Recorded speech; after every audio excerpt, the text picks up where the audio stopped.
Ayan mga guys, good morning po sa lahat. Ayan, meron ako ditong toasted bread.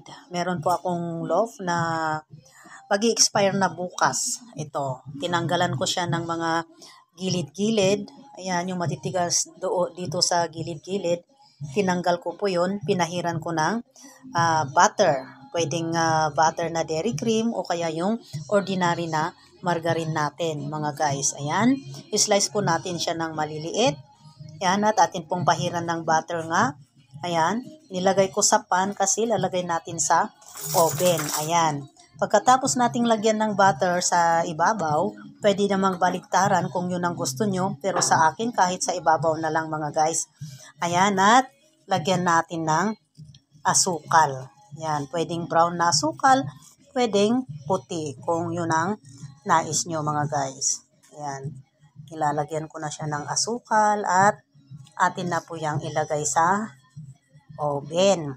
Ayan, para hindi naman masayang yung ating tinapay ay gawin nating toasted bread. Para mapakinabangan pa siya mga guys.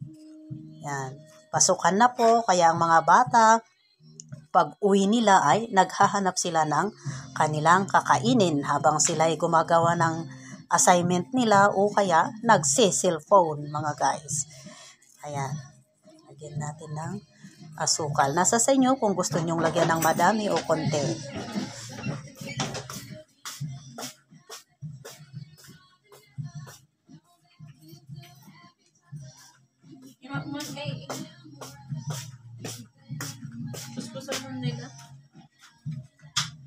Ayan, lagay na natin sa oven mga guys. Ayan na mga guys, ilalagay na natin sa ating oven. Ayan. Ayan na po, lagay natin sa 180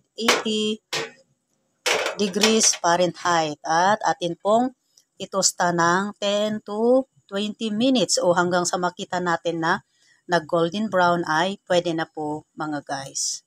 Ayan, takpan po natin. Ayan, atin pong i-open. Ayan, 180 degrees Fahrenheit to 15 to 20 minutes mga guys. Ayan na po. Ayan.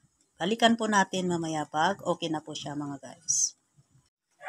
Ayan mga guys. Sa tingin ko ay pwede na itong ating toasted bread. Ayan. Sa 15 minutes nating pagluluto, umabot siya ng 20 minutes. Ayan, okay na po siya mga guys. Atin na pong kunin sa oven.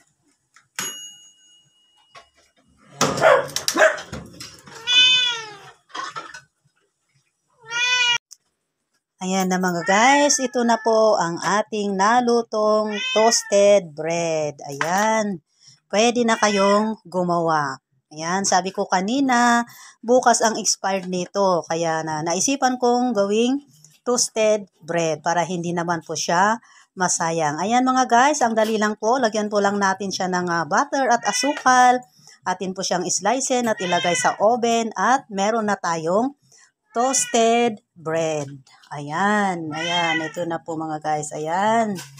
May pang-snack na po ang ating mga bata pagdating nila galing sa school. Ayan po mga guys, maraming salamat sa inyong panunood. Don't forget to like and subscribe. Bye-bye po, God bless.